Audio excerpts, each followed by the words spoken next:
नमस्कार, स्वागत है आपका मार्केट टाइम्स टीवी में। बात करेंगे आज हम कॉटन के बारे में और जानेंगे कॉटन की कीमतों के अंदर किस तरह से चेंजेस देखने को मिल रहे हैं और कॉटन का भविष्य क्या कहता है। इस वक्त हमारे साथ जुड़े हैं astromoneyGuru.com के सीईओ कर्नल अजय जी, जो आपको बताएंगी एस्ट्रो फाइनेंशियल की तरफ से कैसा कॉटन का बाजार देखने को मिल सकता है और कॉटन के अंदर कितनी तेजी या कितनी नरमी के संकेत यहाँ पर बनते हुए नजर आ रहे हैं। कर्नल अजय जी, स्वागत है आपको मार्केट टाइम्स टीवी पर। नमस्कार मीशा जी और मार्केट टाइम्स के सभी दर्शक बंधुओं। मैं colonel Ajay, CEO Ajay astromoneyGuru.com से आपसे मुखातिब होता हूँ। एस्ट्रो फाइनेंस के आधार पर भारत की एक प्रमुख फसल कॉटन के ऊपर क्या तेजी या मंदी बन सकती है, क्या संभावना बन सकती है। सबसे पहले तो मैं कहना चाहूंगा कि किसी भी कमोडिटी के बारे में हम बात करें तो उसका पिछला इतिहास जान लेना जरूरी होता है। यदि हम सन 2011 से और सन 2021 तक देखें तो लगभग 11 साल के अंदर कौन से महीने में तेजी और कौन से महीने में मंदी रही, इसके ऊपर हम एक विश्लेषण कर लेते हैं। यदि हम देखें कि जून, जुलाई और अगस्त, यानी पिछले 11 सालों में सन 2011 से और 21 तक जून, जुलाई और अगस्त में कितनी बार कॉटन तेजी रही और कितने बार कॉटन मंदी रही। जून का जो हम देखें, जून महीना जो अभी करंटली इन प्रोसेस है, तो आउट ऑफ 11 6 टाइम जो है वो कॉटन पॉजिटिव रही, यानी कॉटन में तेजी दिखाई। और जो 5 बार मंदी दिखी वो मंदी भी कोई बहुत ज्यादा सिग्निफिकेंट मंदी नहीं थी। तो मैं मंथली के ऊपर बात कर रहा हूँ। यदि जुलाई माह की हम बात करें, अगले महीने की, तो आउट ऑफ 11 7 टाइम यानी 7 बार कॉटन के अंदर तेजी दर्ज हुई। और ऐसा सिमिलर सा हाल अगस्त महीने का भी रहा, यानी 11 साल में 2011 से 2021 के बीच में अगस्त महीने में 11 में से 7 बार कॉटन ने तेजी दिखाई जी। तो यदि हम लोग स्टैटिस्टिक के फार्मूले को भी समझें या लॉ ऑफ प्रोबेबिलिटी को भी हम समझें या इकोनॉमिक्स के फार्मूले पे भी हम काम करें, तो मॉडलिटी जो बनती है, प्रोबेबिलिटी बनती है, वो कॉटन के अंदर तेजी की बनती है। ये था एक आंकड़ों के आधार पर एक विश्लेषण।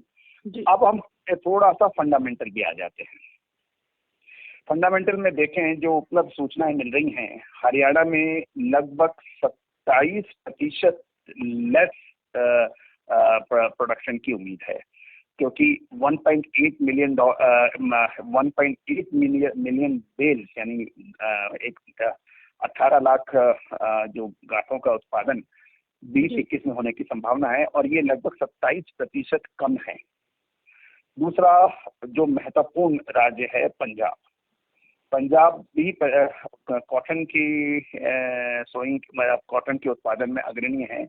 वहाँ का भी पंजाब एग्रीकल्चर मार्केट डिपार्टमेंट जो है, उसने जहाँ तक उसकी सूचना है, वहाँ पर कॉटन की सोइंग जो है वो 63,220 हेक्टेयर के अंदर हुई है, और टारगेट था इनका 3.25 लाख हेक्टेयर, और उसके मुकाबले बहुत कम अभी खैर अभी बाकी है, और जो उसमें और आगे हो जाएगी। लेकिन कुल मिला के और अंतर्राष्ट्रीय जो डिमांड है वो भी कॉटन की लगातार तेज है। और किसानों ने जिनके पास कॉटन है, उन्होंने भी अभी जो जिनिंग मिल्स वगैरह है कि कोविड की वजह से काफी थोड़ा सा डिस्टर्ब है, लेकिन मुझे लगता है कि कॉटन के अंदर जब कितना भी हो, लेकिन मुझे आने वाले 1-2 महीने के अंदर कोई खास विशेष मंदी नजर नहीं आती है। ये था फंडामेंटल और स्टैटिस्टिकल कैलकुलेशन। अब हम एस्ट्रो फाइनेंस के ऊपर आ जाते हैं। देखिए निशा जी, आज 10 जून सन 2021 है और सोलर इक्लिप्स है जी। सोलर इक्लिप्स जो है वो 10 जून सन 2021 को बृहस्पतिवार को यानी गुरुवार को हो रहा है, और ये हो रहा है वृषभ राशि में। वृषभ राशि के अंदर सूर्य, राहु, बुध मौजूद हैं और चंद्रमा मौजूद है। तो वृषभ राशि जो है सफेद वस्तुओं की कारक होती है, और ये भी गौरतलब है कि सूर्य ग्रहण हमेशा अमावस्या को ही होता है। अमावस्या मीन जब सूर्य और चंद्रमा दोनों एक साथ मिलन करते हैं तो वो अमावस्या का पर्व होता है, जिसे न्यू मून कहते हैं अंग्रेजी के अंदर। और साथ में इस बार जो है बुध भी है जो वक्री है। तो ये सब 4 ग्रह जो वृषभ राशि में मौजूद हैं, और वृषभ राशि जो है वो सूर्य ग्रहण का कारक बनी हुई है और सफेद वस्तुओं का है। तो मुझे लगता है कि, और ये कहा जाता है कि जब पूर्ण सूर्य ग्रहण होता है तो उसका प्रभाव लगभग 6 महीने तक रहता है, और जब आंशिक या पार्शली सूर्य ग्रहण होता है तो उसका प्रभाव लगभग 3 महीने रहता है। तो ये जो 3 महीने हैं, मतलब जून, जुलाई और अगस्त के, जिसकी हमने अभी चर्चा की है, मुझे लगता है कि कॉटन के अंदर ये सूर्य ग्रहण का प्रभाव कहें या उपलब्ध आंकड़े की बात कहें, या फिर पिछला जो 11 साल का जो विश्लेषण है उसको नजर रखें, इन तीनों का ही प्रभाव मुझे कॉटन के अंदर यानी कपास के अंदर तेज नजर आ रहा है। और ये भी गौरतलब है कि यदि हम अपने पड़ोसी मुल्कों में देखें तो पाकिस्तान के अंदर तो जो कि एक प्रमुख कंज्यूमर माना जाता है, वहां पर भी कॉटन की जो फसलें हैं वो भी बहुत खराब हैं। वहाँ भी बहुत तेज हो रहा है, और वो पाकिस्तान चाहता है कि भारत से वो आयात करे, लेकिन राजनीतिक कारणों से वो नहीं हो पा रहे हैं। वो एक अलग बात है। लेकिन मुझे लगता है कि कॉटन के अंदर जो कारोबारी हैं या किसान बंधु हैं, वो इस बार पूर्ण आनंद उठाएंगे। निशा जी। जी, यानी इस बार कॉटन की कीमतें काफ़ी अच्छी तेज़ी की तरफ रहेंगी। यहाँ पे अजय जी, हमने पहले भी देखा था जिस हिसाब से 2020 के अंत में और 2021 की शुरुआत से ही हमने कॉटन की कीमतों में ज़बरदस्त उछाल देखा। लगभग 2020 में हमने कॉटन को 16,000 के पास देखा था जो हाई था, और उसके बाद लगातार 24,000 के ऊपर इन दिनों बाजार ट्रेड कर रहा है, और कल हमने ऑल टाइम हाई भी देख लिया है। अच्छी खासी तेज़ी हमने कॉटन के अंदर देखी है। इंटरनेशनल मार्केट के अंदर भी कहीं ना कहीं कॉटन की कीमतें काफ़ी सपोर्टिव है। इसके साथ ही एक्सपोर्ट को लेकर जानना चाहेंगे, क्योंकि आपने जिस बखूबी से आपने कॉटन के बारे में बताया, इंटरनेशनल मार्केट और फंडामेंटल्स भी, लेकिन यहाँ से एक्सपोर्ट की कितनी डिमांड आपकी तरफ से लगती है कि भारत अच्छे से अच्छी मात्रा में एक्सपोर्ट कर पाएगा, और इस साल वापस से 2021 में जो भी कॉटन के किसान होंगे उनको बेहतर मुनाफा मिलेगा? देखिए, जहाँ तक प्राइसिंग का है, तो यदि हम एमसीएक्स पे भी देखें तो कॉटन जून वायदा 24,480 है, और जुलाई का जो वायदा है 24,720, और अगस्त का वायदा 24,780 के लेवल चल रहे हैं अभी जी। और यदि आपको याद होगा कि मार्केट टाइम्स के ऊपर हमने लगभग 3 से 4 महीने पहले भी एक इंटरव्यू था, उसके अंदर भी यही कहा था कि इस बार हमें चीनी, चावल और कपास, इन तीनों चीजों के अंदर तेजी नजर आ रही है, इसमें मजबूती नजर आ रही है। ऐसा ही कुछ बाजारों में देखने को मिला। बिल्कुल। अब सवाल यह है कि इंटरनेशनल मार्केट के अंदर भारतीय कपास की है, और ये भी आपको विदित होगा कि कपास हमारा सेकंड और थर्ड लार्जेस्ट एक्सपोर्ट करने वाली कमोडिटी है, जिससे हम सबसे ज्यादा एग्री प्रोडक्ट्स के अंदर विदेशी मुद्रा कमाते हैं एक्सपोर्ट के अंदर, और इसका रैंकिंग बहुत ऊंचा है जी। कुल मिला के एक्सपोर्ट के अंदर भी मुझे लगता है इजाफा होना चाहिए, और इस सरकार निश्चित रूप से कुछ इसके ऊपर भी कुछ प्रोत्साहन राशि कुछ घोषित करे तो निश्चित रूप से इसको भी बढ़ावा मिलेगा, क्योंकि कॉटन एक ऐसी कृषि उपज है, कृषि जीन्स है, इसको हर जगह उगाना संभव नहीं होता है जी। इसके लिए टेम्परेचर, इसके लिए पर्टिकुलर सॉइल और पर्टिकुलर इसकी जो है वो बहुत महत्वपूर्ण होता है। तो ये बहुत महत्वपूर्ण होता है, और इसके अंदर जैसे तिलहन के ऊपर हम लोग निर्भर हैं विदेशी बाजारों पर, इससे हमारी बहुत बड़ी विदेशी मुद्रा खर्च होती है, लेकिन कॉटन ऐसी है जिससे हम कमाई करते हैं, और इससे इनको किसानों को इस पे प्रोत्साहन करना चाहिए, और कुछ विशेष क्वालिटी के बीज या विशेष जो है इनकी जो क्वालिटी है उनकी इम्प्रूवमेंट और इनमें रिसर्च लगातार करनी चाहिए, जिससे हमें ये सफेद सोना, कपास को हमेशा सफेद सोना कहा जाता है, और विशेषकर हरियाणा, पंजाब, गुजरात और यही जो इलाके हैं ये बड़े फर्टाइल रहते हैं इसके, और ये काफी पैसा बना के देते हैं। तो इस बार मुझे लगता है कि किसानों को और एक्सपोर्टर्स को बहुत अच्छा लाभ मिलने की संभावना है, क्योंकि इंटरनेशनल मार्केट के अंदर कॉटन की प्राइसेस लगातार तेज चल रही हैं, तो उसमें कोई गिरावट की संभावना मुझे आगे नजर नहीं आ रही है। निशा जी। यानी बेहतर मुनाफा इस साल भी कपास दिलाता हुआ नजर आ सकता है। और इसी में हमने एक और चीज़ नहीं देखी, जो सरकार ने एक एमएसपी वापस से जो घोषित करी, जिसके अंदर बढ़ाया गया है कपास के लंबा रेशा और मध्यम रेशे का। यहाँ पर कपास की एमएसपी भी बढ़ाई गई है, मध्यम रेशा की 2 से 11 और लंबा रेशा की कपास की एमएसपी 200 रुपये प्रति क्विंटल बढ़ा दी गई है। तो पहले से एमएसपी के ऊपर भी काफ़ी कार्य किया जा रहा है। सरकार भी कहीं ना कहीं यहाँ पे प्रोत्साहन करने की कोशिश कर रही है किसानों की अच्छे मूल्य देकर यहाँ पर, ताकि वो ज़्यादा से ज़्यादा कपास की पैदावार करें। और ऑलरेडी कपास में हम आत्मनिर्भर हैं और बाहर एक्सपोर्ट ज़्यादा से ज़्यादा मात्रा में करें, ताकि यहाँ पर किसानों को बेहतर मुनाफा मिले और विदेशी मुद्रा भी भारत को मिल पाए। ये तो बात निशा जी, मैं एक और ऐड करना चाहता हूँ। जी बिल्कुल। कि देखिए कि कमोडिटीज का सुपर बुलिश साइकिल चालू हो गया है। बिल्कुल। हर कमोडिटीज के अंदर एक साइकिल होता है, कभी गोल्ड सिल्वर चलते हैं, कभी एग्रो कमोडिटीज चलती हैं, कभी स्टॉक्स मार्केट चलते हैं।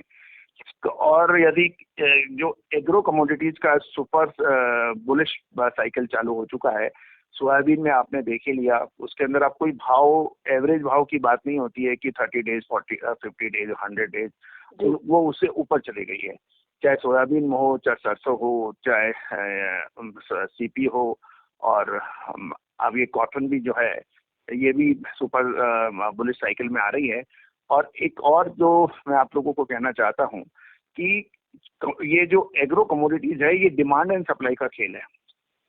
बाकी जितनी भी कमोडिटीज हैं वो भी डिमांड एंड सप्लाई पे काफी निर्भर करती हैं, लेकिन एग्रो कमोडिटीज बहुत महत्वपूर्ण होती है।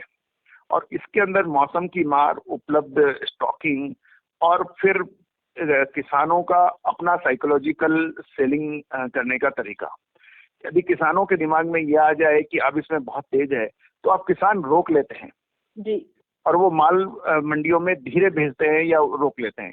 तो उससे भी बाजार काफी प्रभावित होते हैं। आज से 20 साल 25 साल पहले वाली बात नहीं रही कि किसानों को माल रोकना नहीं होता था, लेकिन अब किसान माल रोकने लगते हैं। और यही है, देखिए कि जितनी भी एक अच्छी फसलें हैं, चाहे सोयाबीन हो, चाहे सरसों हो, चाहे अपने कॉटन कपास हो, ये एमएसपी से ऊपर बिक रही है और किसान सरकार को नहीं दे रहे हैं। बिल्कुल। माल जो है सरकार को एमएसपी होने के बावजूद भी सरकार को खरीद नहीं दे रहे। सरकार ज्यादातर जो है वीट के अंदर बाइंग कर रही है, लेकिन ना तो उस किसान सरसों उनको दे रहा है, ना सोयाबीन दे रहा है, और ना ही कपास दे रहा है। तो ये एमएसपी सिर्फ एक आंकड़े जरूर हैं, लेकिन किसान इसको दे नहीं रहा है, बेच नहीं रहा है सरकार को। जी, तो इसको ना देने का सबसे बड़ा रीज़न भी यही है जो लगता है अजय जी, क्योंकि अगर किसान अगर सरकार को देगी, तो सरकार, अगर हम बात करें सरसों की, तो 4650 रुपये एमएसपी है और उसके तहत सरकार खरीदेगी। लेकिन वही अगर किसान प्राइवेट मिलर्स को जो दे रहे हैं, उसमें अच्छा खासा उनको भाव मिल रहा है। 6000 और 6000 से ऊपर भी हमने यहाँ पे बिकते हुए देखा है। एनसीडीएक्स पे जहाँ पे 7400 7500 के ऊपर हमने यहाँ पे सरसों को आते हुए देखा। तो जो बाजार देखने को मिल रहा है वो प्राइवेट के लिए काफ़ी अच्छा खासा है, जिन्होंने होल्डिंग्स कर रखी थी, और प्राइवेट मिलर्स को ज़्यादा देना पसंद कर रहे हैं क्योंकि उनको मूल्य अच्छा मिल पा रहा है। हालांकि सरकार यहाँ से एमएसपी बढ़ाने की कोशिश कर रही है, क्योंकि इस बार कहीं ना कहीं कपास को लेकर भी सरकार के पास इतना स्टॉक किसी किसानों ने नहीं दिया। सरसों को लेकर भी यही देखने को मिला है। सोयाबीन की फसल अब आनी शुरू हो गई है, जिसकी एमएसपी 38 से 80 के आसपास है, और उसको अभी सोयाबीन एनसीडीएक्स पे भी अगर हम देखें अजय जी, तो 7000 के पास देखने को मिल रही है।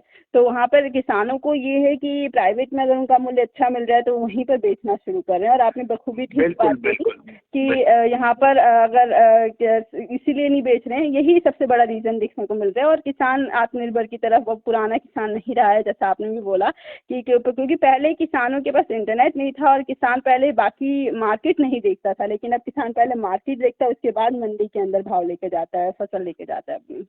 बिल्कुल कि एमएसपी आप कितना बढ़ा ले या घटा ले, उससे कोई फर्क अब नहीं पड़ रहा है। मेन चीज है कि एमएसपी यदि बाजार के बराबर, भाव के बराबर होगी, तो किसान सरकार को एमएसपी पे माल बेचेगा। और यदि उसके अंदर काफी बड़ा फर्क होगा तो एमएसपी कितनी आप बढ़ा सकते हो, घटा सकते हो, उससे कोई इट कैरी नो मीनिंग। बिल्कुल बिल्कुल। तो ये बहुत विशेष है। सरकार को ये भी ध्यान रखना पड़ेगा कि एमएसपी का इंक्रीज आप कर रहे हैं तो स्पॉट प्राइसेस को ध्यान में रख के कर रहे हैं या नहीं कर रहे हैं।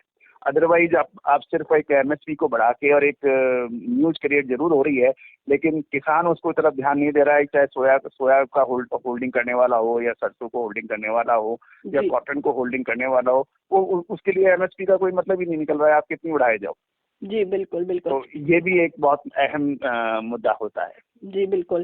तो एमएसपी का मुद्दा तो अजय जी हम लगातार देख ही रहे हैं, और ये मुद्दा अहम भी है किसानों के लिए भी, क्योंकि कई बार ऐसा भी हमने देखा है कि पिछले कुछ सालों की अगर हम बात करें तो पहले हमने यहाँ पे सोयाबीन की फसल को 4,000 के आसपास भी बिकती हुई देखी, कई बार तो एमएसपी के नीचे भी गई है। तो उस वजह से किसान अभी इतना ज़्यादा ध्यान एमएसपी के ऊपर नहीं दे रहे हैं, क्योंकि उनकी फसल जब अच्छे मूल्य पे बिकेगी तो एमएसपी पे गवर्नमेंट को क्यों ही देंगे। लेकिन हम जिस हिसाब से हमने कॉटन की देखी है, इस साल कॉटन लगभग 6,000 के ऊपर बिकती हुई नजर आई, कई जगहों पर 6,500 रुपये भी मंडियों के अंदर बिकी है, और ये काफ़ी बेहतर मूल्य रहा है, जो कि अब तक का लाइफ टाइम हाई था। अब खरीफ की कॉटन भी आएगी थोड़े वक्त में, और जिस हिसाब से इस साल किसान ने एमएसपी इसीलिए बढ़ाई है ताकि सरकार ने एमएसपी इसीलिए बढ़ाई है ताकि किसानों का प्रोत्साहन कॉटन की तरफ और बढ़े। तो आपकी तरफ से जो अभी कॉटन एमसीएक्स पे चलता हुआ नजर आ रहा है 24,480 के आसपास, 24,700 तक हमने हाई देखा है, यहाँ पर कितनी तेजी आप एक्सपेक्ट कर रहे हैं अजय जी कि बाजार बहुत अच्छी तेजी में अगर जाता है तो? देखिए, बड़ा अहम सवाल पूछा है कि आने वाले लगभग 2 से 3 महीने के अंदर मुझे लगता है यहाँ से करीबन 5 से 8%, 10% तक की तेजी और बाकी रह सकती है, और इसके अंदर और तेजी बन सकती है कि जैसे मैंने आपको आंकड़े भी दिए जुलाई के, अगस्त के, जो जून, जुलाई और अगस्त के पिछले 11 साल के, और उसके अंदर एवरेज यदि प्राइसिंग देखी जाए तो वो करीबन 7 से 8% बैठती है। जी तो हाँ, तो मुझे लगता है कि इस साल संभवतः जब तेजी है तो इतना तो मिनिमम और आगे माने, और उसके अलावा और भी यदि बढ़ जाए तो इसमें कोई बड़ा आश्चर्य नहीं होगा, क्योंकि कमोडिटी अब सुपर साइकिल के अंदर आ चुकी है, बुलिश के अंदर, और अब कोई एवरेज बढ़त या घटत की बात नहीं है। अब हर रोज नए भाव बनते हैं, और उन भावों के आधार पर ही सारी चीजें होती हैं। बिल्कुल।